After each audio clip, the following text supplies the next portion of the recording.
Appreciate y'all coming to cover Tulane football. Always exciting when you're able to formally announce additions to the program. The way the recruiting calendar and model is set now, this is really more of a putting the finishing touches on recruiting. The major additions are done in December now. You know, February signing day is almost become an afterthought or a late signing day, if you will. December is where most of the exclamation points happen, and this is just kind of putting some finishing touches on a guy or two here and there. None of the recruiting class would happen without our staff. Like, you know, anything, it takes a ton of people to really get to know these young men relationship-wise, build that trust, and then help them understand maybe their fit within the program. Some of those people that by name that have done a lot to help put this class together. Cole Hurd, who came with me, general manager. Courtney Lequette, she, during the transition from the last staff to the new staff, was really kind of a person that was sort of like glue. She just held things together. And when I had formally accepted the job here, but was not here on an official visit weekend. I was still in Troy, FaceTiming with recruits that were on campus, many of them which signed. And so Courtney was the one that gave me notes to make sure I knew who was who during that process, but she's really handled a lot of recruiting operations. Kyle Scheck-Snyder, who has joined us, is a New Orleans native, went to Holy Cross. He's overseeing our offensive recruiting boards for us. And so Kyle was big, really, with the local stuff as we've put things together. Hunter Sims, defensive recruiting specialist. Justin Harrop, Parker Pelche does all our photos and stuff. Those guys don't get enough attention. Parker and Cody, the unsung heroes in recruiting in the last few years, have been equipment and picture guys because everybody wants to do a photo shoot every time they take a visit. One of the best rules the NCAA's come up with in the last few years is that's only going to be allowed on official visits moving forward, which is going to give everybody better quality of life, I think. But before I get into the individual guys, just grateful for the decisions of the young men and the families that are joining us. We have a lot to promote here. You know, I've said this many occasions, but so many great things about this place to attract prospective student athletes. You know, playing football at the highest level, FBS Division I, the academic excellence that this university is known for, and then being in Uptown, the city of New Orleans. If you can't recruit here, you probably can't recruit. You know, I mean, it's not that hard. And so I like to think I'm a decent recruiter. If I can't recruit here, I'm probably not very good at my job. So this is a very easy place to attract quality student athletes and their families to see why this could be a good fit. But in total, 32 new players were able to officially announce now. We kind of held off in December from announcing until today because of transfer portal, December signing day and February signing day. 16 high school, 13 transfer portal, 3 junior college, 8 from the state of Louisiana out of that 32. So 25% of the class is Louisiana ties, which I think is a quality group there. Other states represented: Florida, Mississippi, Alabama, Georgia, Texas, Arizona, Kentucky, and South Carolina are the other states represented. But really excited about the group we've added. There's some marquee names, I think, transfer-wise, high school-wise, that I think are going to bring great value. I will not go one by one and read off accolades about every one of them. If you want to ask about specific ones, I will address each guy one by one. There were 2 new additions today. C.J. Lewis from Venice down in Florida had been committed to another institution for a while. Recruiting kind of opened back up in the last couple of months, and it got down to us and 2 or 3 other schools there at the end, and he chose us. He was on a visit last weekend. And the other is Reese Baker. Reese is from Madison Academy in North Alabama, actually my hometown essentially. He had been committed previously with the coaching change, did not sign in December. Offensive tackle, could be an inside player as well, but he's been playing offensive tackle at his high school. Reese and Coach Rochar have a great relationship. that was probably the thing that helped us hold Reese through the process. But those are the two that signed today that are new, that have not been released previously or really known about previously. So we'll open it up from there. You get 2 4-star high school guys when one, obviously, you've got the transition that you've had to deal with, but Tulane hasn't, I don't believe, signed a 4-star high school player in over a decade.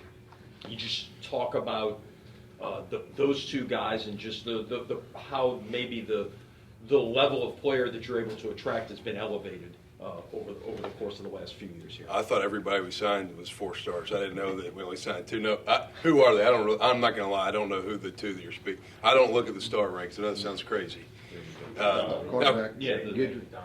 Jaden and Dominic Stewart. Yeah, Dom just got announced as that. That's right. I did see that. Both high-level players. Both have known both of them for a while. Jaden was previously committed to Auburn. And I think through, when you see things get added, transfer portal-wise, sometimes make guys reconsider where they're going and certain things being the right fit.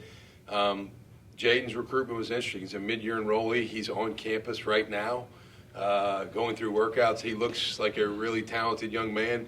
I just ran into him in the locker room on my way over here. He's got great speed, athleticism, change direction. I think he can be an elite cover guy.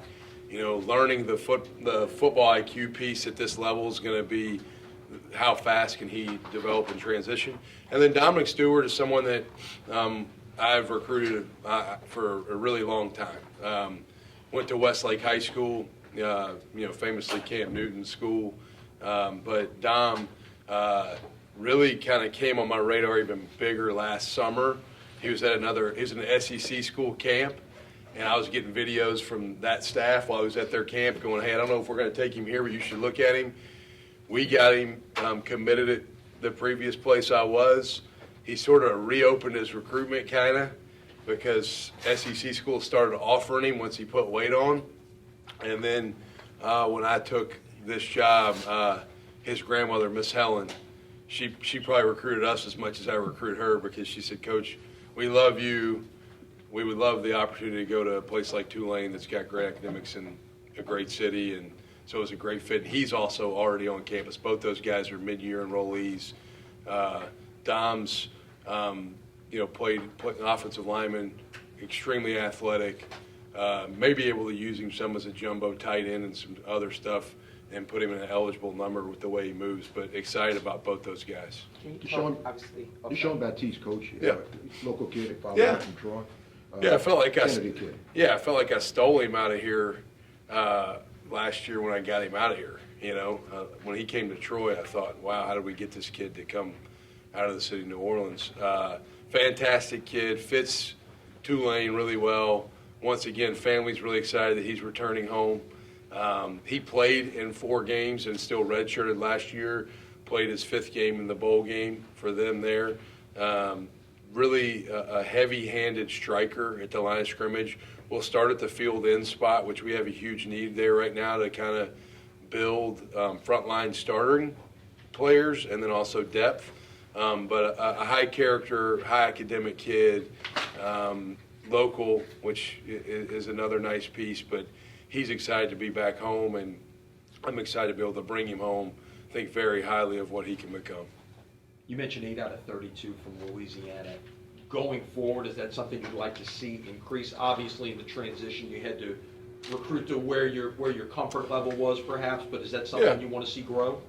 Yeah, I think it's going to be year by year. We better recruit home really well. The local area for us, it's not one guy that recruits it. When we have Orleans Parish, Jefferson Parish, St. Tammany, Tangipahoa, the River Parish, like those areas, we don't have a person's name on them. On our recruiting map, we have a Tulane logo, and everybody has a piece. Every coach on our staff has somewhere between 4 and 8 schools in the local area because anytime we're allowed to be there, we're going to be there to check in with the high school coaches, build relationships, and so we're going to always do our due diligence and turn over every rock and stone here locally before we get on an airplane to go recruit somewhere else. I think the model here does start at home. Now, it doesn't end at home. We got to go other places and find how to put a whole class together. But also now with the transfer portal, even if we don't land a young man, say he goes to a different school, you never know where it might be the right fit on a return trip home, like Lawrence Keys, like Chaz Preston, some of these guys that have gone away, and they may end up finding the right fit back here. Can you talk about, obviously, a lot of focus on the quarterback position, just Ty Thompson, how it unfolded and maybe the process of getting him here? Yeah, well, obviously, it started with Michael Pratt leaving. You know, we all knew Pratt was moving on. His absence kind of garnered a lot of attention, probably in a lot of areas, but in the recruiting world, it helped us. I fielded phone calls from a lot of people. I mean, I was getting people to call me that I didn't feel like I usually couldn't get them to pick up our call, and they were calling us. Had a lot of options of people that were interested. You work through the list of available players that fit. It's not just talent. That's a big component, but it's who's going to fit the culture, who's going to fit the university, those sort of things. And as we worked through that process, Ty was the best fit that was available to us. Really big arm. You know, been in Oregon, was Bo Nix's backup on his official visit. I FaceTimed Tez, who's Bo's adopted brother, and put Ty on the phone with Tez and Bo, and we all talked, and that kind of helped me see how he engaged with his peers. So it made me feel good about how he is with teammates. But great arm. The Oregon staff spoke very highly of his ability, but also his character, which I think is a huge component when you're talking about any player, but even more importantly, the quarterback position. And so he's been a joy to watch at winter workouts. You know, we run in 3 groups: bigs, which is the O-line, D-line; mids, which is quarterbacks, tight ends, running backs, linebackers; and then skill, which is wide receiver, DBs. Ty's won his fair share of the run, the sprint group stuff with the mids so far. He runs really good. Haven't fully gotten into the ball yet. We're transitioning that way as we'll start spring ball March 12th. We'll kind of trend that way after Mardi Gras. It's kind of when we start to go into that phase a little bit more. But very pleased with him being here, and excited about the competition. You know, I'll say this, and I'm fired up about Ty, but I'm excited about Kai Horton too. I'm excited about Darian Mensah. I think those guys have got. We can win football games with Kai Horton. I've watched him play. You know, I watched him practice for a month. I'm like, you know, he can help us win games. I'm excited about that competition that's going to take place. The other signee we had, Kellen Tasby, high school kid, I think really, really untapped, just young player, but has a huge ceiling as well. So excited about him being a part of what we're doing. We talked about Ty coming here, and people not answering the call or now answering it. Is it because of, I mean, let's be honest, Tulane usually doesn't get these kind of quarterbacks. This kid was a top 10 quarterback out of high school. You know, a lot of 3-star quarterbacks come here. What does it say about where this program is now? Is that kids like Ty Thompson are seeking out you to come here to Tulane play here? You know, the on-field success helps. I think the recognition of Michael Pratt, that doesn't hurt. You know, you look at the lineage of quarterback at Tulane, there's been some good ones, right? I mean, been plenty of good ones play here. But I think the recent success that Pratt's had, the team has had, attracts guys more naturally and has drawn attention to what can be done here. The best indicator for future success is past success. He's seen the team do well and his position do well very recently, and so I think that helped elevate maybe that interest. Coach, So Ibiata, I know he had surgery. What's his situation, Coach? Yeah, he's in recovery. He's doing rehab, and what a wonderful kid. You know, it's unfortunate to have the couple of setbacks he's had previously and then have the one in the bowl game. He's a fantastic young man, great family, local kid. You know, he's doing school. He's going through the rehab process. You know, a lengthy road to recovery. It was not a minor procedure that he had done. So Timeline for return, very to be determined. But love that kid, man. Rock star, just about the right stuff. Good teammate. Guys love him. Hate it for him. But he was in our team meeting we had this morning. We had a 5:50 a.m. team run, and then we had a team meeting at 8:15. And he was in that team meeting this morning to go through sort of some team building, core values stuff. And he's going to provide a lot of value to this football team, whether he's healthy or not, fully. And grateful that he's with us. And he's going to still be in the quarterback room, Coach, going forward? Yeah, as of right now. Right now, my biggest concern with him is get healthy and be in a good headspace mentally and academically. And the position piece with him's not my main focus right now. It's just his overall physical and mental health and just his recovery and him making sure he's glued in and feeling like he's a part of the team. Because your biggest concern as a coach when guys have serious injuries is they drift and they go maybe to a spot that, you want them to be in a good spot where they're growing and continue to push forward. So he could play a lot of different positions if he's healthy. I mean, he could play quarterback, he could play tight end. If we don't sign another edge rusher, I might move him to outside linebacker. So I need an edge rusher. That's a public service announcement. We need an edge rusher still. Does he know that, Coach? Have you talked to him? He knows that I'm most concerned just about his health, and we haven't talked about position stuff at all. Was it a broken leg for him? Knee surgery? Yeah, it's a complicated deal. I'm not a doctor. You know what I mean? I'm a football coach. I'm not that well trained. And Jesus Machado, what's his status for spring? Yeah, Zeus has had a procedure done. Timetable, not 100% sure on. Our doctors, I got great trust in them. So he definitely did miss. He started the bowl game and then was out. Not 100% sure yet on his recovery. He's going to likely miss spring ball. Timetable for return after that, I don't really know. I think he'll be out for spring ball. I can think he will be out for spring ball. Wide receiver was a position you lost some guys. Obviously, you got four in the portal. Can you just talk about that group coming in? Yeah, well, we had some glaring weakness, and I think we filled that to some degree.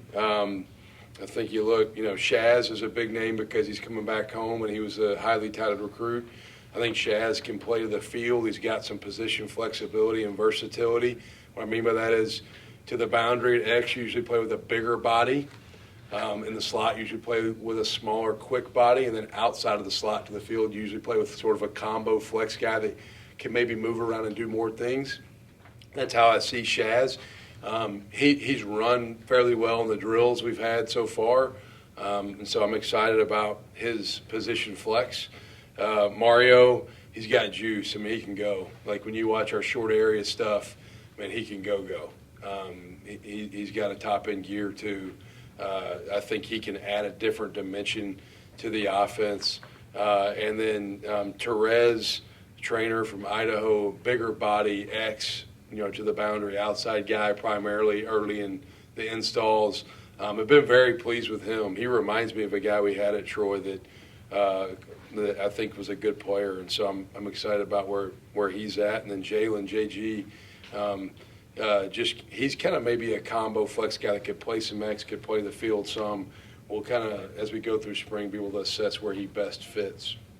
Coach, you give us a thumbnail on offensive and defensive philosophy. What are you going to do kind of with each one of those? Yeah, so defense, the good news is the defense that was here last year was the defense I run. So, the defense coordinators here last year worked for me prior. Defense will be the same. I mean, I was at bowl prep and the terminology and the calls, I was like, it's the same stuff I've been doing for the last several years. So it's not our kids on defensively. Now, the nice thing is there were some things that adapted involved here last year. We've got Rob Green and J.J. McCleskey and a couple of guys were on staff defensively to help us maybe know some things that went well. And anytime people leave places, there's evolvement and different iterations. And so we're working through marrying, what we continue to do where we were and what was done here last year. But the calls are the calls. What we're calling week 3 is what we called week 3 where I was. It's the same call. So the verbiage for our kids is on that side of the ball almost seamless. We'll be 3-4 in nature we'll line up in a pre-snap alignment more 4-0-4. But I was yesterday in the defensive staff room talking to them about how I want to get into some more 4-down fronts pre-deployed and move the front and change the front. And I was visiting with Dan Rochar, our line coach, about the strain it puts on them when you close off a different B gap based upon pre-snap alignment, field boundary in college football more than pro football, with the ball being on or near hash a lot. And so the 4-down stuff we're gonna play a little bit more, and there may be some more knockback, true Okie type front stuff that we did at Kentucky. A lot of it on both sides of the ball is what do your guys do best, right? And so so defensively we'll find what we do best and kind of lean into that more. Whether you're a split safety coverage team or a closed middle team, well, what do my safeties do good? That's going to tell us what we do. And then offensively, it's about personnel again. Nice thing again there is we've got continuity with Coach Rochar and some other guys in that staff room that were with us here last year. So there's a great deal of carryover. What we're going to call a combo block on the A gap, B gap, and C gap, we're going to use the same terms that were used last year, so there's a lot of carryover for the kids. I like to learn what the kids know and adapt to them some instead of just making them learn what I know all the time. And so, but offensively, I think you're going to have 5-0 linemen every play, right? Then after that, it's what are our people? And are we, I think last year's team here got more tight end driven with maybe some receiver depletion injury-wise. Right now, we're pretty, looking at our receivers, I kind of like what we got. So does that mean we're going to play the game in more 11 or 10, which is 3 and 4 wide sets potentially? Also, when we need to run the football to win the game, I want to be able to run the ball. So we got to be able to, grow in that area and play some 12P and some 22 at certain times. But we'll work through the spring. Probably offensively this spring, it's going to be more about figuring out who the pieces are that can play winning level football and how we get them the ball. Coach, you got, you don't even play 5 linemen, but you signed 6 and you added 2 in the transfer portal and the Murphy kid, with Hainsworth going on, he might be a center, but you got 8 guys there, so you got some depth. Yeah. Yeah, the 6 high school guys, O-line's the number one position you have to develop. Like, it's a grown man's game in there, and so I think, look at development there is important. So we'll sign a significant number of high school linemen every year. It's honestly the hardest position to get a really good player out of the portal at.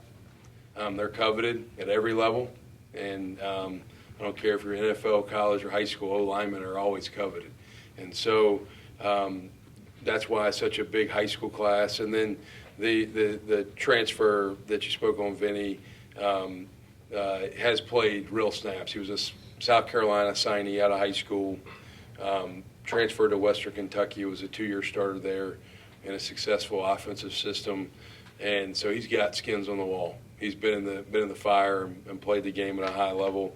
And then R.J. Whitehead, as a junior college transfer, think's got an upside to him that we're excited about. But we do have replacing Sincere. That's a big on-the-field loss. It's also a big locker room and character loss. Fantastic young man. Sincere was an absolute joy to just be around during the bowl prep month. Sincere came to my office one day in December seeking guidance on how he could lead the team during the transition. I was like, wow, this guy's big time. I don't know what his football ceiling is, but he might be a CEO somewhere one day. And then left tackle, we lost Cam. That's a big loss, too. So we've got to kind of bolster those positions still. Still would be looking in the portal there. Another public service announcement. Big picture question with this recruiting class. How difficult was it to put this class together, considering you had a short time coming here? I'm sure you still were recruiting guys when you were at Troy, but trying to also re-recruit the same guys that maybe you wanted to stick along with this class to come here. What's been that process, and considering how it ended, do you feel like, hey, all circumstances, I was able to get the class and the guys I wanted? Yeah, I think 16 high school guys is a really good number, and then 16 total transfers, 3 junior college and 13 transfer portal. That's the world we live in now. I'm very grateful for the staff that was left behind here that did not leave and continued to work, because without them, none of this would have happened or worked out. Even though he's moved on, very grateful for Slade Nagel. Slade led well during the interim, and I think was a great ally as I was transitioning into onboarding. And then the staff that was here, I think, did a fantastic job. The biggest challenge on the December signing day was I brought Cole Hurd and myself from where I was to finish out recruiting, and nobody else. So that was probably the hardest part.